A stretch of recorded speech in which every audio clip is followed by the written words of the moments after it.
ಎಲ್ಲರಿಗೂ ನಮಸ್ಕಾರ. ನಾನಿವತ್ತು ನಿಮ್ಮೆಲ್ಲರಿಗೂ ಒಂದು simple and tasty dry gobi ರೆಸಿಪಿನ ತೋರಿಸೋಣ ಅಂತ ಬಂದಿದ್ದೀನಿ. ರೆಸಿಪಿ ಅಂತೂ ಸೂಪರು. ಆ ಮಕ್ಕಳಿಗೆ ಇಷ್ಟ ಆಗಿದೆ ಅಂದರೆ ನಿಮ್ಗೆ ಇಷ್ಟ ಆಗದೆ ಇರುತ್ತಾ? ಹೇಗೆ ಮಾಡೋದು ನೋಡ್ಕೊಬರೋಣ.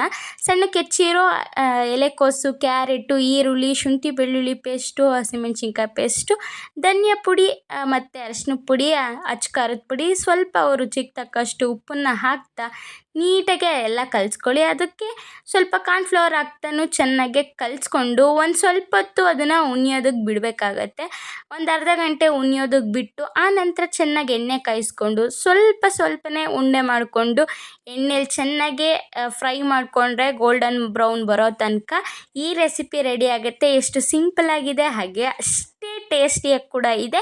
ಈ ರೆಸಿಪಿನ ನಿಮ್ಮ ಮನೇಲೂ ಕೂಡ ಟ್ರೈ ಮಾಡಿ ಹೇಗಿತ್ತು ಅಂತ ನನಗೆ ಕಮೆಂಟ್ ಮಾಡಿ ತಿಳಿಸಿ. ಇದೇ ರೀತಿ ಸಿಂಪಲ್ ಅಡುಗೆಗೆ ನನ್ನ ಪೇಜ್ನ ಫಾಲೋ ಮಾಡಿ.